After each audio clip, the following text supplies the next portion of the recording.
tu te regardes dans le miroir, et tu vois ce ventre qui s'installe. Tu te dis, c'est l'âge. Faux. C'est surtout tes habitudes. Après 50 ans, ton corps ne te pardonne plus. Il fait les comptes. Et toi, tu fais comme si de rien n'était. Je vais te dire pourquoi tu prends du ventre après 50 ans, et comment l'éviter. Pas avec des miracles. Avec des choses simples. Mais je te préviens, ça va piquer.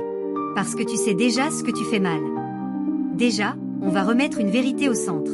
Le ventre, ce n'est pas juste un peu de gras. C'est un signal. Souvent, c'est trop de sucre, trop d'alcool, trop de stress, pas assez de muscles, pas assez de sommeil, et trop peu de mouvement. Tu veux une raison unique? Il n'y en a pas. Il y a ta routine. Avec l'âge, ton corps change. Tu perds du muscle si tu ne le travailles pas. Et quand tu perds du muscle, tu brûles moins d'énergie au repos. Ton moteur ralentit parce que tu l'as laissé rouiller. Et là, tu continues à manger comme avant. Même portion, même grignotage, même petit plaisir tous les jours. Résultat, tu stockes. Et tu stockes souvent au niveau du ventre. Il y a aussi les hormones. Chez beaucoup de femmes, la ménopause change la façon dont le corps stocke la graisse. Chez beaucoup d'hommes, la baisse progressive de certaines hormones fait pareil. Mais écoute bien.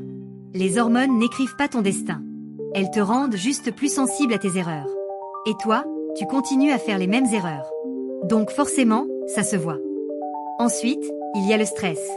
Tu crois que c'est dans la tête. Non. Le stress chronique pousse souvent à manger plus et à chercher du sucré, du gras. Et il favorise le stockage au ventre. Tu veux une image simple? Quand tu vis en tension, ton corps se met en mode réserve. Et ton ventre devient ton entrepôt. Et maintenant, parlons sommeil. Après 50 ans, beaucoup dorment moins bien. Et toi, tu rajoutes une couche. Écran tard. Repas trop lourd. De l'alcool pour te détendre. Le manque de sommeil dérègle la faim. Tu as plus envie de manger et moins envie de bouger. Tu te réveilles fatigué, tu cherches un coup de boost, souvent dans la nourriture. Puis tu culpabilises, mais tu recommences. Voilà le piège. Et le plus grand problème, le vrai, c'est celui que tu n'aimes pas entendre. Tu ne bouges pas assez. Et quand je dis bouger, je ne parle pas de faire 2 courses le samedi. Je parle d'un corps qui vit, qui marche, qui porte, qui pousse et qui se relève. Si ta journée, c'est rester dans une chaise, une voiture, un canapé, ne fais pas semblant d'être surpris par ton ventre. Tu l'as construit, jour après jour. Maintenant, je vais te dire ce que tu fais de mal, très clairement. Tu manges trop souvent sans faim, juste par habitude. Tu finis tes assiettes parce que c'est là. Tu grignotes parce que tu t'ennuies. Tu bois des calories sans t'en rendre compte. Du jus, soda, alcool, café sucré. Et tu penses que ce n'est pas grand-chose. Tu manges trop de produits très transformés, faciles, rapides, et tu te racontes des histoires en disant que tu n'as pas le temps. Et tu fais presque 0 renforcement. 0 construction de muscles. Pourtant, c'est exactement ce qui te protège après 50 ans. Je te donne un conseil simple, et tu vas pouvoir le tester dès cette semaine. Pendant 7 jours, tu arrêtes de négocier avec toi-même. Tu fais un test honnête avec discipline. D'abord, tu marches tous les jours. Pas seulement quand tu peux. Tous les jours. Tu peux commencer par une durée réaliste. Même courte. Mais tu l'as fait. Et tu l'as fait dehors si possible. Ensuite, tu ajoutes du renforcement, doucement, mais régulièrement. Ton objectif, ce n'est pas de te détruire.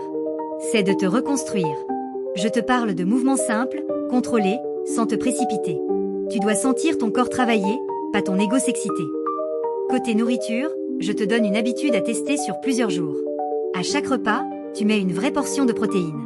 Viande, poisson, œufs, yaourt nature, légumineuses, ce que tu veux. Mais une vraie présence. Et tu remplis ton assiette avec des aliments simples, pas des trucs emballés qui se mangent en 3 minutes. Tu veux un exemple? Si tu as faim 1 heure après avoir mangé, ce n'est pas une faiblesse. C'est souvent un repas trop pauvre, trop sucré, ou trop rapide. Tu corriges, tu ne te punis pas. Je te donne un autre test très efficace. Tu choisis une seule fenêtre dans la journée où tu manges des choses sucrées, si tu en manges. Pas toute la journée et seulement en petites doses. Parce que le sucre en continu, c'est la porte ouverte au ventre qui s'installe. Et sache que l'alcool, c'est pareil. Si tu en bois souvent, maintenant tu connais les conséquences. L'alcool, c'est des calories, ça dérègle le sommeil, et ça aide le ventre à rester. Tu veux perdre du ventre? Commence par arrêter de l'inviter chaque soir. Je veux que tu comprennes un truc. Après 50 ans, tu ne peux plus compenser comme à 20 ans. Ça ne marche plus. Donc tu as deux choix. Soit tu continues à te mentir, et ton ventre continue à te répondre. Ou tu changes, calmement, sans drama, mais avec discipline.